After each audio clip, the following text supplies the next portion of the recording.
उत्तर भारत के एक छोटे से गांव की है जिसे लोग काला गांव के नाम से जानते थे। गांव के नाम के पीछे एक डरावनी कहानी छिपी थी जिसके बारे में कोई भी खुलकर बात करने से कतराता था। कहा जाता था कि उस गांव में एक प्राचीन मंदिर था जो अब खंडहर में बदल चुका था। वह मंदिर काल देवी का था जो गांव की रक्षक मानी जाती थी। लेकिन वर्षों पहले कुछ ग्रामीणों ने लालच में आकर मंदिर के गर्भगृह से एक प्राचीन मूर्ति चुराने की कोशिश की। उसी रात गांव पर ऐसा अभिशाप टूटा कि उस गांव का नाम काला गांव पड़ गया। गांव में एक नियम था, सूर्यास्त के बाद कोई भी व्यक्ति अपने घर से बाहर नहीं निकलता था। इस नियम का पालन गांव में रहने वाले हर व्यक्ति को करना पड़ता था। अगर कोई गलती से भी इस नियम को तोड़ता तो उसका परिणाम बहुत भयानक होता। कहते हैं कि रात के अंधेरे में गांव के गलियों में कोई अनजाना साया घूमता था जो हर उस इंसान को खा जाता जो उसके सामने आता। लेकिन ये बातें सिर्फ कहानियां नहीं थी, किसी ने भी उस साये को देखा नहीं था, परंतु जो लोग गायब हुए उनका कभी कोई सुराग नहीं मिला। अमन एक युवा लड़का था जिसने हाल में ही अपनी पूरी पढ़ाई की थी और वह शहर में नौकरी की तलाश में था। उसकी दादी काला गांव में रहती थी। उनके स्वास्थ्य को लेकर अमन की मां चिंतित रहती थी। एक दिन अमन की मां ने उसे गांव भेजा ताकि वह कुछ दिन अपनी दादी के साथ बिताए और उनकी देखभाल कर सके। अमन शहर में रहने वाला लड़का था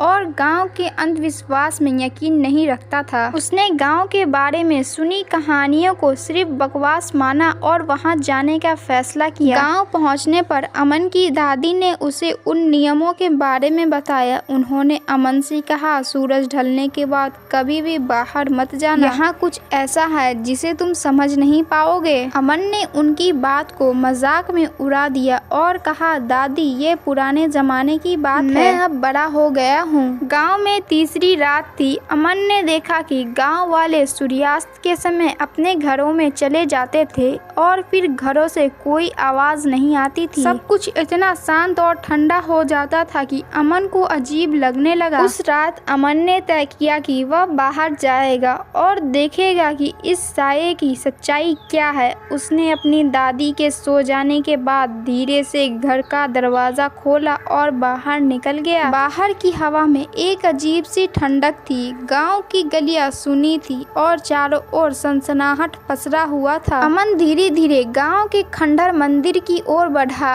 और वह हर कदम पर घबराहट महसूस कर रहा था, लेकिन फिर भी उसके कदम रुकने का नाम नहीं ले रहे थे। जैसे ही वह मंदिर के पास पहुंचा, उसे ऐसा महसूस हुआ कि किसी ने उसे पुकारा। उसने मुड़कर देखा पर वहां कोई नहीं था, लेकिन तभी एक ठंडी हवा का झोंका आया और अमन को लगा कि कोई उसकी ओर बढ़ रहा है। अमन का दिल तेजी से धड़कने लगा। अचानक उसने देखा कि एक काले साये ने उसे घेर लिया है। वह साया धीरे धीरे आकर ले रहा था, मानो किसी इंसान का रूप धारण कर रहा हो। अमन ने भागने की कोशिश की, लेकिन उसके पैर जैसे जमीन में जम गए थे। अमन वहां पर से हिल भी नहीं पा रहा था। साया और भी करीब आता गया और उसके आंखें लाल हो गईं। अमन को एहसास हुआ कि यह कोई साधारण साया नहीं बल्कि वही श्राप था जिसे गांव के लोग सदियों से भुगत रहे थे।